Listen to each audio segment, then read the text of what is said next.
Bienvenue à tous. Reboisement le long de l'autoroute Ila-Touba. L'annonce a été faite par le ministre de l'Environnement dans la ville sainte de Touba. Un projet qui rencontre l'ambition du Khalife des Mourides pour faire de cette cité une ville verte. Abdou Karim Sall était à Touba dans le cadre de la campagne nationale de reboisement. Gorondaklo et Tchernofay.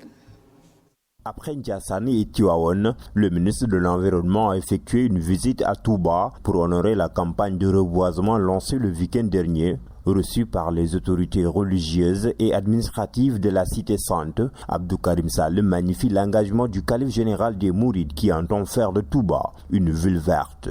Sachant l'engagement du calife qui a été déjà affiché à travers le reboisement, je le dis tout le temps que quand vous entrez dans la ville sainte de Touba, vous êtes toujours frappé par cet acte qui a été posé notamment pour reverdir l'axe routier qui mène, les deux voies qui mènent vers Touba.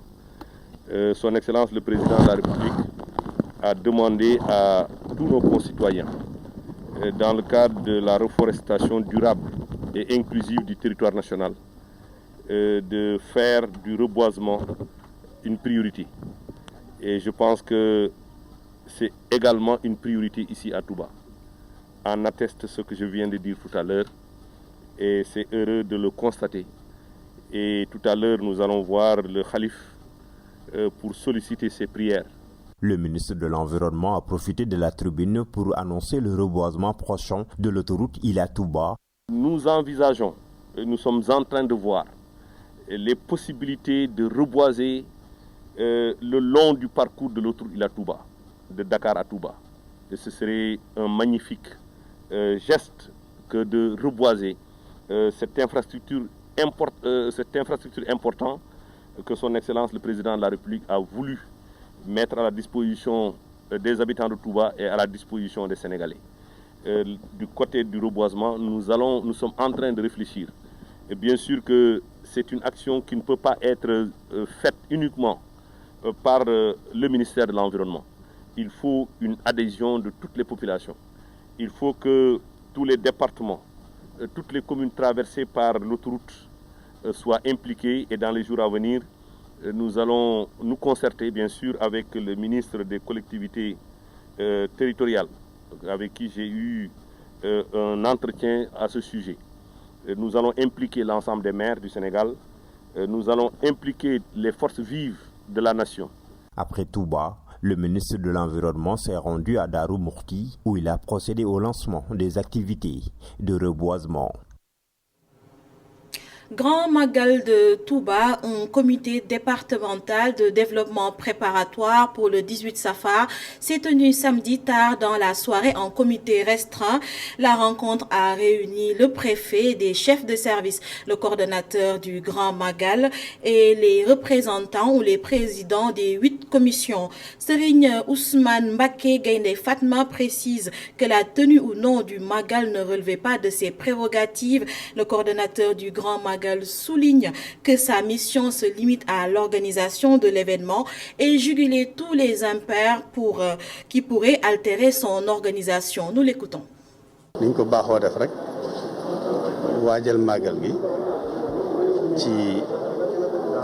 monde vit une crise sans précédent depuis de nombreux mois et naturellement le Sénégal n'est pas épargné. Ce fait nouveau qu'est le coronavirus a cristallisé la plus grande partie de nos discussions.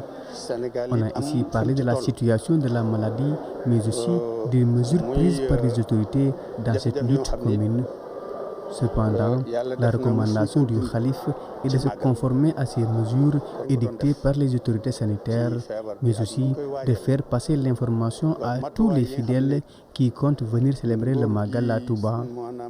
De ce fait, tout le monde pourra prendre ses dispositions, mais pour le reste et en tant que fidèle, il faut suivre la recommandation et laisser le reste entre les mains du Seigneur.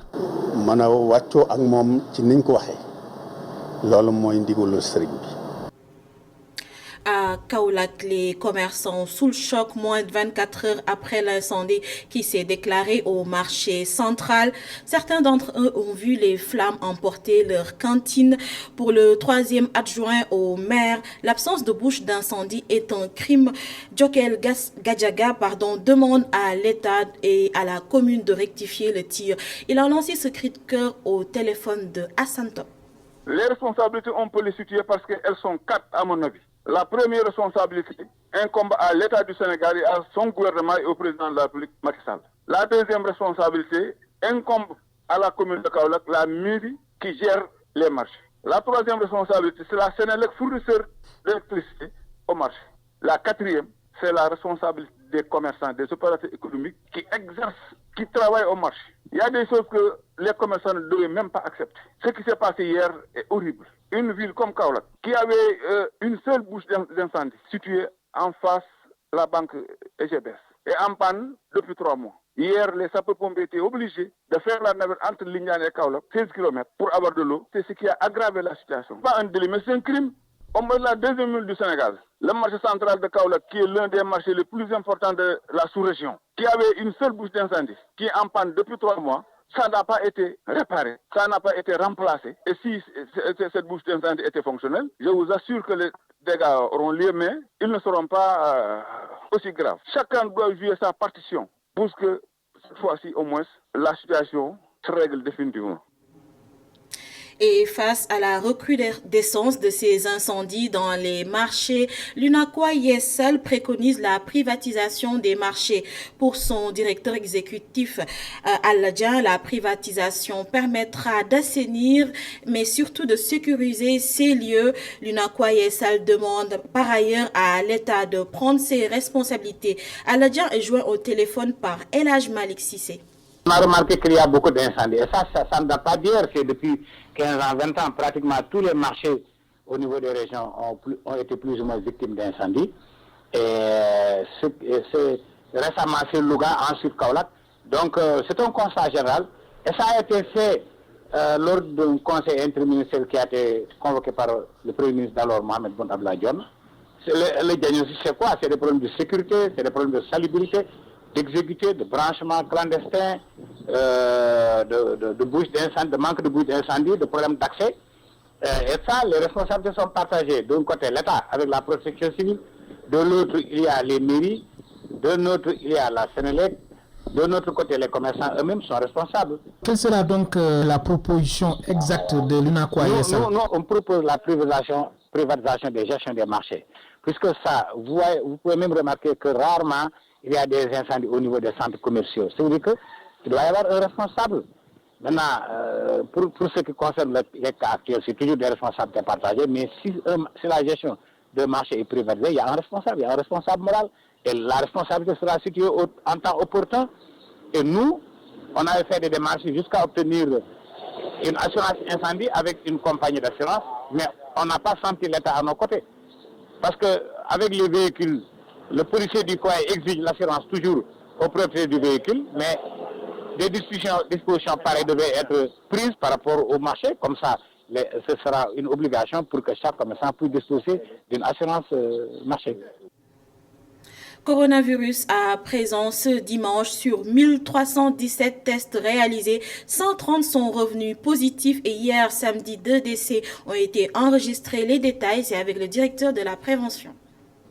Sur 1317 tests réalisés, 130 sont revenus positifs, soit un taux de positivité de 9,87%. Les cas positifs sont répartis comme suit. 67 cas contacts suivis par nos services et 63 cas issus de la transmission communautaire répartis entre quartiers ou communes suivants. Saint-Louis, 8. Thiès, 7. Ziguinchor, 5. Mbour, 4. Tivaouane, 4. Kédougou, 3. Kolda, 2. Liberté, 2. Mariste, 2. Mbao, 2. Parcelles Assainies 2, Popenguine 2, Saraya 2, Sédhiou 2, Almadies 1, Diourbel 1, Fatick 1, Grand Dakar 1, Grand Yoff 1, Guédiawaye 1, Gueule Tapée 1, HLM 1, Joal 1, Mermoz 1, Ouakam 1, Ouest Foire 1, Touba 1 et Vélingara 1.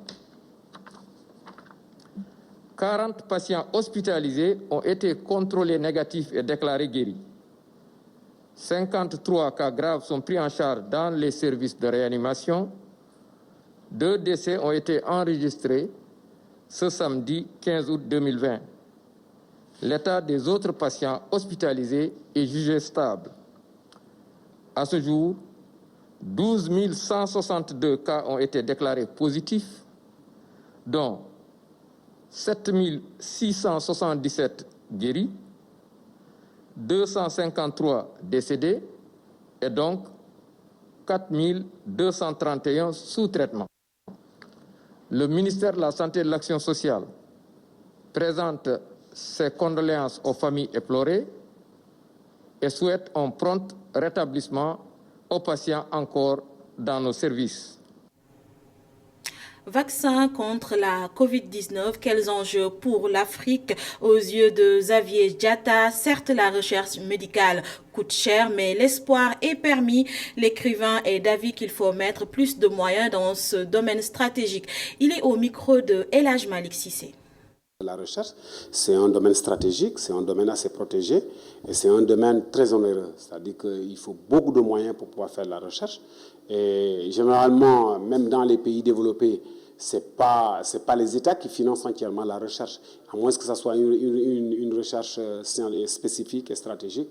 Mais généralement, c'est de grands groupes, c'est de grandes fondations, c'est tous ces gens-là qui financent la recherche. Voilà. Donc ici, bon, on n'a pas beaucoup de grands capitaines d'industrie qui peuvent prendre la recherche, mais ça ne veut pas dire qu'on doit rester comme ça parce qu'on n'a personne pour financer la recherche. J'ai donné l'exemple, par exemple, en France, il arrive que certaines pathologies, les gens, ils se mettent ensemble. Et il appartient au peuple de dire, écoutez, voilà, moi je veux faire partie. Donc la campagne, par exemple, lancée par une épouse de chef d'État qu'on appelait les pièces jaunes, c'est un genre de fundraising, c'est un genre de levée de fonds pour pouvoir payer justement la recherche. Parce que la recherche médicale, elle coûte très très cher. Mais l'espoir est là. Mais l'espoir est là. Mais je crois que le Covid va faire tilt dans la tête des gens et que chaque personne maintenant comprendra que voilà, cette Covid-là, on n'en a pas fini encore. On ne sait pas quand est-ce qu'on va finir. Donc, il vaut mieux se protéger. Et pour se protéger, il vaut mieux que les gens se mettent ensemble. Et pour se mettre ensemble, il vaut mieux qu'on soit beaucoup plus attentif justement à ces appels de fonds pour pouvoir enclencher la recherche. L'écrivain Xavier Diatta était l'un des invités de l'ère du temps de Alassane Samba Diop.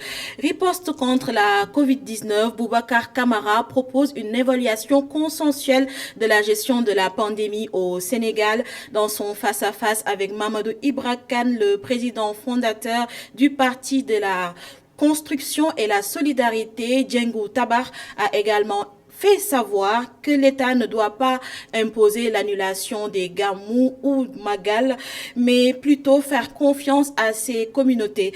Il a également abordé la question du foncier dans le jury du dimanche. Abdourahmane Li.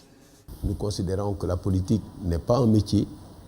On fait la politique pour faire des propositions, offrir mieux que ce qui se passe. Des propositions, il en a fait devant le jury du dimanche.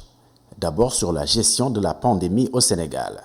Le président fondateur honoraire du Parti de la Construction de la Solidarité, Djengou Tabar, propose une évaluation consensuelle de la gestion de la pandémie avec toutes les forces vives de la nation. Ceci pour arriver à briser la chaîne de contamination. Et toujours dans ce contexte, compte tenu des réalités socio-culturelles du pays, Boubacar Camara pense que l'État ne doit pas imposer une annulation des Magal ou Gamou, mais doit avoir confiance en ses communautés tout en leur donnant assez d'informations sur la maladie. Il faut respecter les communautés. Ce n'est pas au gouvernement de prendre des décisions en disant il faut annuler, il faut faire, il faut ne pas faire. Il faut donner l'information aux communautés, les respecter et leur laisser la responsabilité de prendre les mesures en tenant compte de ces informations. Au sujet de la gestion du foncier au Sénégal, éviter les conflits passerait à ses yeux par un titre foncier agro-industriel et un titre foncier communautaire. L'arbitrage, c'est qu'il faut séparer carrément le titre foncier agro-industriel du titre foncier communautaire. Le titre foncier agricole, ça va te permettre d'avoir un titre foncier qui te permet de lever des financements auprès des banques et des institutions financières, mais vous ne pouvez pas changer de destination, sauf si la terre est complètement dégradée et qu'il y a un déclassement qui est fait par l'État. Tu as le titre foncier communautaire. C'est aux communautés, aux villages à qui il faut donner des titres fonciers, qui vont se les partager selon des règles démocratiques et qui ne peuvent plus être dans la situation précaire où on dit c'était le champ de mon grand-père, je suis après le décès, il faut refaire une demande, etc. Ça appartient à la communauté, c'est de travailler. Et les communes ont. Et là, ça va permettre de lutter contre tous ces maires qui font des délibérations, contre des dessous de table, etc. Toujours devant le JDD, Boubacar Camara, président fondateur du Parti de la Construction et de la Solidarité, Diengo Tabar, est convaincu que le président de la République, Macky Sall, en est à son deuxième et dernier mandat. Pour lui, le parcours politique de ce dernier, l'éthique et la morale règlent tout le problème. Boubacar Camara n'a pas été tendre avec le gouvernement en place. Pour lui, le PSE est désuet, il faut le changer. Il estime par ailleurs que la capitale du Sénégal devrait être transférée à Thiès. Il l'explique devant le micro de Mamadou Ibrakan. Dakar est devenu invivable. Il faut penser au transfert de la capitale administrative vers Thiès. Il faut penser à détacher Thiès. Oui. Certains disent qu'on risque encore de boucher. Non, on ne bouge pas, parce que ça dépend de comment on oriente. Si le dos est tourné vers Dakar ou non, c'est quel type d'activité. Le transfert de la capitale à Thiès. À Thiès, nous sommes en train de l'étudier très sérieusement. Par contre, ce que nous avons fini d'étudier, il faut faire de Mbour une nouvelle région. Une Mbour de nouvelle région avec deux mamelles, la pêche et le tourisme, avec le développement des infrastructures sportives.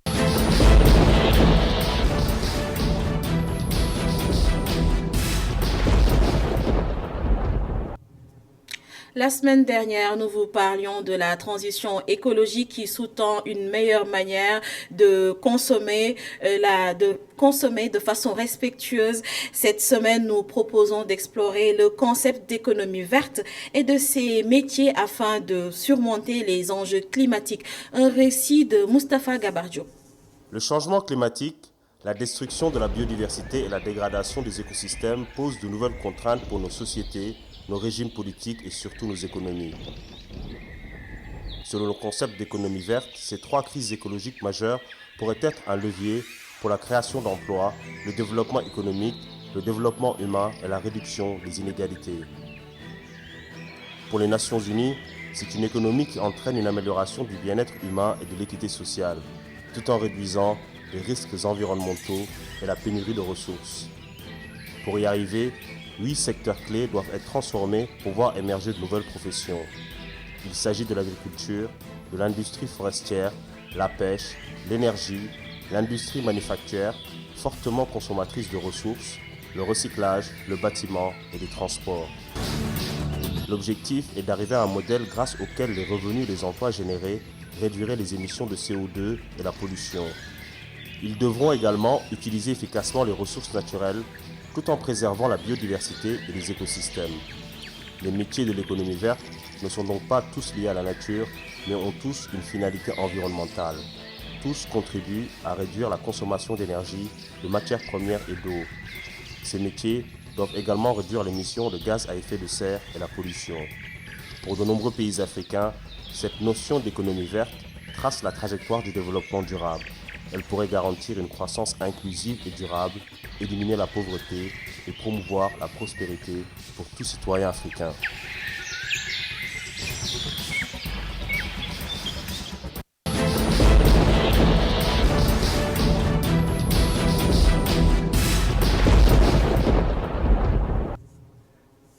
Et c'est la fin de ce bulletin d'information. Merci à vous de l'avoir suivi. Pour demain, retrouvez Adama Anouchkaba à 19h45 pour l'information. Je vous donne rendez-vous à 21h dans JFD. Ce soir, la solidarité dans l'entrepreneuriat des femmes est à l'honneur. Mais tout de suite, la suite de la totale avec Mamadou Ibrakan. Bonsoir.